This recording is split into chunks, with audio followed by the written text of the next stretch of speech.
Hello friends, आप सभी को मेरा प्यारा सा गुड मॉर्निंग। आज हम हिंदी शिक्षण शास्त्र के महत्वपूर्ण क्वेश्चन को हल करेंगे जो आपके आने वाले शिक्षक भर्ती परीक्षा के दृष्टिकोण से बहुत ही महत्वपूर्ण हैं। आज का हम पहला प्रश्न लेते हैं। प्राथमिक स्तर के बच्चों के लिए पाठ्य पुस्तक के निर्माण में सर्वाधिक महत्वपूर्ण किसे मानते हैं? ए ऑप्शन है, फर्स्ट ऑप्शन है हमारा भाषा की विभिन्न रंगतें। सेकंड ऑप्शन है भाषा का विविध गद्य साहित्य। थर्ड ऑप्शन है प्रसिद्ध लेखक और फोर्थ ऑप्शन है प्रसिद्ध रचनाएं।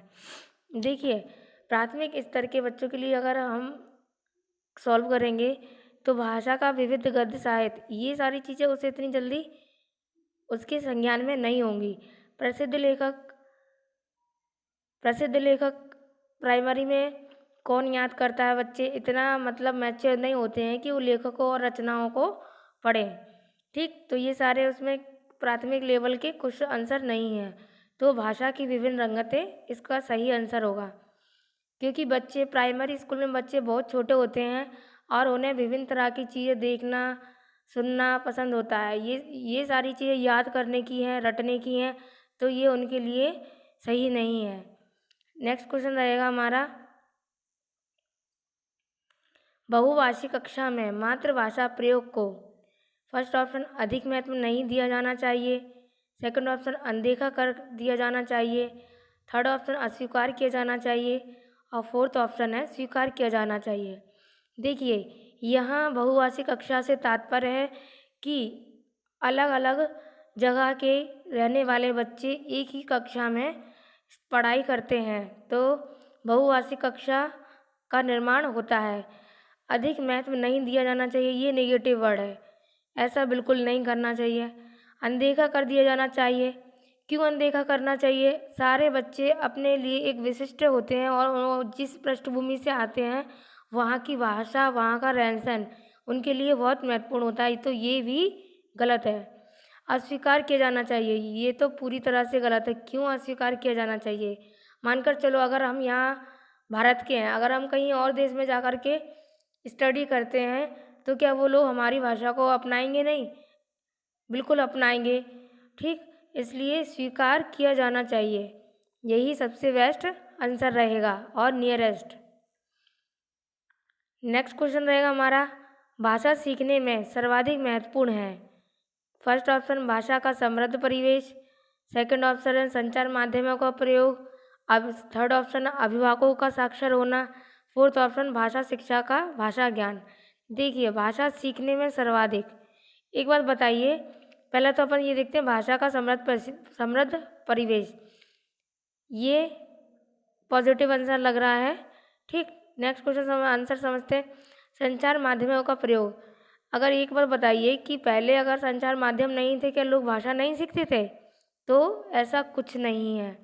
अभिभावकों का साक्षर होना, ये भी गलत है। अगर जिन बच्चों के माँ बाप पढ़े नहीं होते क्या उन बच्चों को भाषा नहीं आती?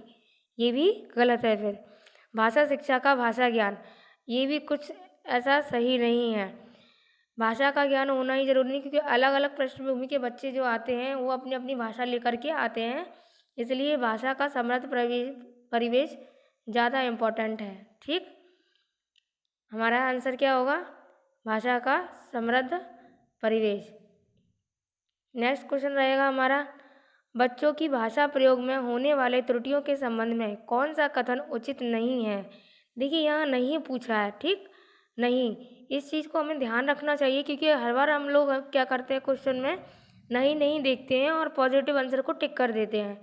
जहाँ नहीं आता है वहाँ हमें पॉजिटिव और निगेटिव आंसर को देखना है कि वो आंसर क्या कह रहा है। तो फर्स्ट ऑप्शन रहेगा, त्रुटियाँ बच्चों की मदद का मार्ग तय करती हैं। बिल्कुल सही बात है, गलतियाँ करके ही हम सीखते हैं, चाहे बच्चे हों चाहे बड़े हों। ठीक, यहाँ वैसे बात बच्चों की चल रही है। ठीक, लेकिन ये बात तो पूरी तरह सही है कि गलतियों से ही इंसान सीखता है। त्रुटियों का अर्थ नहीं है शिक्षक में कमी, ये भी सही बात है। बच्चा अगर त्रुटि कर रहा है तो इसका मतलब ये थोड़ी शिक्षक ने गलत सिखाया है, बच्चा गलती करके ही सीखेगा। थर्ड ऑप्शन रहेगा, त्रुटियां सीखने की प्रक्रिया का एक पड़ाव है, ये तो बिल्कुल सही बात है। हम त्रुटियां करते हैं, गलतियां करते हैं, तभी तो हम आगे सीखते हैं। त्रुटियों का अर्थ है भाषा ज्ञान था। ये ज्ञान था नहीं था, ये अज्ञानता है, अज्ञानता। ठीक, तो इसका सबसे नेगेटिव आंसर क्या जा रहा है, ये भाषा त्रुटियों का अर्थ है भाषा अज्ञानता।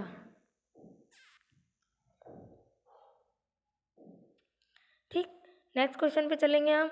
निम्न में से कौन सा प्रश्न बच्चों की भाषा आकलन की दृष्टि से सर्वाधिक उपयोगी है? भाषा आकलन की दृष्टि से सबसे उपयुक्त कौन सा आंसर है जो भाषा को अच्छी तरह से परिभाषित करता है? देखिए, इधर कहानी में आने में क्या हामिद था यहाँ पे। ठीक, कहानी में हामिद ने क्या खरीदा? तो क्या खरीदा था उसने? चिमटा। चिमटा खरीदा था, तो क्या यहाँ कुछ एक्सप्लेन कर रहे हैं, वो भाषा को परिभाषित कर पा रहा है एक, और उसने वन वर्ड में, एक शब्द में आंसर दे दिया। ईदगाह कहानी की मुख्य घटनाएं बताइए, क्या क्या घटनाएं थी? तो इसमें क्या है कि बच्चों को घटनाएं क्या है कि याद करनी पड़ेंगी, कि उसको मतलब मेमोरी में अपना लाना पड़ेगा कि पहले क्या था क्या था।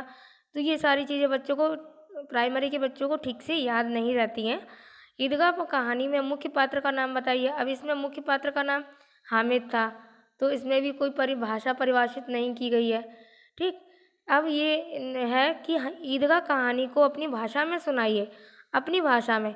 यानी कि यहाँ बच्चे को पूरी तरीके से स्वतंत्र कर दिया है कि जो जो आपने कहानी को पढ़ा है, जैसा पढ़ा है, आप उसको अपने शब्दों में बता सकते हैं। इससे बच्चे को पर कोई प्रेशर भी नहीं रहेगा और वो अपनी भाषा में पूरी कहानी को बता सकेगा। तो सबसे पॉजिटिव आंसर क्या रहेगा, ये 4th नंबर का। ठीक, हमें क्या करना है कि प्राइमरी के जो बच्चे होते हैं उन पे किसी तरह का बोझ नहीं डालना है। उन्हें सिर्फ ये सिखाना है वो सीखने के लिए कितने तत्पर रहे, ना ही उन्हें डरना है। ऐसा हमें कुछ नहीं करना कि जिससे बच्चा डरे और वो आगे कुछ कर ही ना सके। ठीक, नेक्स्ट क्वेश्चन पे चलते हैं। बच्चों में भाषा सीखने की क्षमता बिल्कुल भी नहीं होती। कितना गलत है ये तो। क्यों नहीं होती बच्चे में भाषा सीखने की क्षमता? बच्चे भाषा सीखते हैं तभी तो बड़े होकर के बोलते हैं। जन्मजात होती है, ये ठीक लग रहा है। अर्जित की जाती है, ठीक ठीक है, थोड़ा थोड़ा। क्योंकि अगर हम जब हम एक परिवेश से दूसरे परिवेश में जाते हैं तो उस भाषा को हम ग्रहण करते हैं, सीखते हैं, मतलब अनुकरणीय होती है, ये भी मतलब ठीक है। लेकिन बच्चों में भाषा सीखने की क्षमता ये मोस्ट इम्पोर्टेंट है, जन्मजात होती है, क्योंकि बच्चे जन्म से ही तो सीखते हैं। ठीक, अब हमारा नेक्स्ट क्वेश्चन रहेगा, बच्चों की भाषा सीखने में सर्वाधिक महत्वपूर्ण है। ठीक, फर्स्ट ऑप्शन बातचीत करना, सेकंड ऑप्शन सुंदर लिखना, थर्ड ऑप्शन मानक वर्तनी और फोर्थ ऑप्शन शुद्ध उच्चारण। देखिए, सुंदर लिखना बच्चों को इतना भी फोर्स नहीं कर सकते, छोटे बच्चे हैं। मानक वर्तनी ये सब याद नहीं करा सकते। शुद्ध उच्चारण इसके लिए भी हम फोर्स नहीं कर सकते। पहले तो बच्चा बोलना तो सीखे। अगर हम उससे कहेंगे कि शुद्ध उच्चारण करो तो बच्चा बोलेगा ही नहीं ना, कि वो तभी से डरने लगेगा टीचर से, क्लास में इतने सारे बच्चों को देखे। इसलिए बच्चों से बातचीत करना ये बिल्कुल सही आंसर है। ठीक, सॉरी, सेकंड आंसर, ये हमारा सही आंसर रहेगा। नेक्स्ट क्वेश्चन रहेगा हमारा, बच्चों की भाषा सीखने में सर्वाधिक महत्वपूर्ण है। ये शायद हो चुका, नहीं, ये अलग है। बच्चों की भाषा सीखने में सर्वाधिक महत्वपूर्ण, बातचीत करना, सुंदर लिखना, मानक वर्तनी, ये हो गया ना, ये अपना ये कर लिया, इसका आंसर ये है। ठीक, नेक्स्ट क्वेश्चन है हमारा, प्राथमिक स्तर पर भाषा सीखने का अर्थ है साहित्य की रचना, अलंकारिक भाषा का प्रयोग, मानक वर्तनी, शुद्ध उच्चारण। यहाँ एक ऑप्शन को आप चेंज कर लीजिए, यहाँ लिख लीजिए भाषा का प्रभावी प्रयोग। ठीक, भाषा का प्रभावी प्रयोग, तो इसका साहित्य की रचना, अलंकारिक भाषा का प्रयोग, मानक वर्तनी, तो यहाँ क्या आ जाएगा, भाषा का प्रभावी प्रयोग। ये थोड़ा सा मिसप्रिंट हो गया था, तो इसे आप मैनेज कर लीजिए। नेक्स्ट क्वेश्चन रहेगा हमारा, बच्चे सामाजिक अंतरक्रिया में भाषा सीखते हैं, यह विचार किसका है? देखिए, ये क्वेश्चन आपके लिए बहुत इम्पोर्टेंट रहेगा, क्योंकि ये आपके मनोविज्ञान से भी संबंधित क्वेश्चन है। ठीक, आपका जो मनोविज्ञान का क्वेश्चन है ये उससे भी संबंधित है।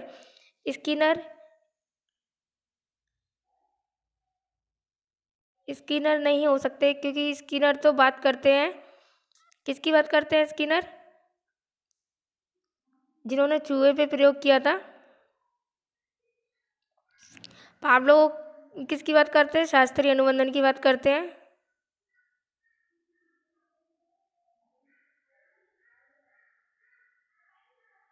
ठीक, पावलोव ने किस पे प्रयोग, इन्होंने चूहे पे प्रयोग किया था, चूहे पर। पावलोव ने किस पे किया था? कुत्तों पर, कुत्ते पर। ठीक, बाइगो जीन पियाजे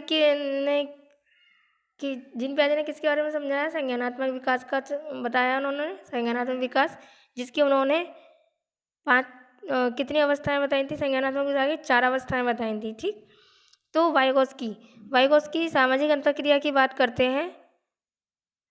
वाइगोस्की सामाजिक अंतःक्रिया की बात करते हैं। जहाँ पर भी आपको सामाजिक अंतःक्रिया आ जाती है या परस्पर सीखना, ये वर्ड्स आते हैं, तो वहाँ हम वाइगोस्की को लगाएंगे। सामाजिक अंतःक्रिया जहाँ जैसी आती है वहाँ आप वाइगोस्की टिक कर सकते हैं। ठीक है, नेक्स्ट क्वेश्चन रहेगा हमारा, और आज का आखिरी क्वेश्चन है, प्राथमिक स्तर के बच्चों के भाषा विकास की दृष्टि से सर्वाधिक महत्वपूर्ण है। सर्वाधिक महत्वपूर्ण क्या है? बाल साहित्य है, पत्रिका है, पाठ्यपुस्तक है, या समाचार पत्र है? देखिए, प्राइमरी स्तर के बच्चों की बात चल रही है, तो हमने अभी आपको क्या कहा है कि उसे पूरी तरीके से स्वतंत्र रखना है, और वो जो चीज़ सीखने में इंटरेस्टेड है, जैसे सीखने में इंटरेस्टेड है, उसे हमें वैसे सिखाना है। ठीक, तो यहाँ वो पत्रिका का क्या करेगा? अभी पत्रिका नहीं पढ़ना चाहता, पाठ्यपुस्तक में इंटरेस्टेड नहीं रहता, लेकिन पाठ्यपुस्तक होती हैं, लेकिन पाठ्यपुस्तक को हमें कैसे पढ़ाना है, किस तरीके से उसे मनोरंजक बनाना है, ये सारी चीज़ें डिपेंड करती हैं शिक्षक पर। समाचार पत्र नहीं पढ़ता, इसलिए इसका आंसर हो जाएगा साहित्य। ठीक, ये आज का हमारा आखिरी सवाल था। आज आपको हमारी आज की क्लास कैसी लगी?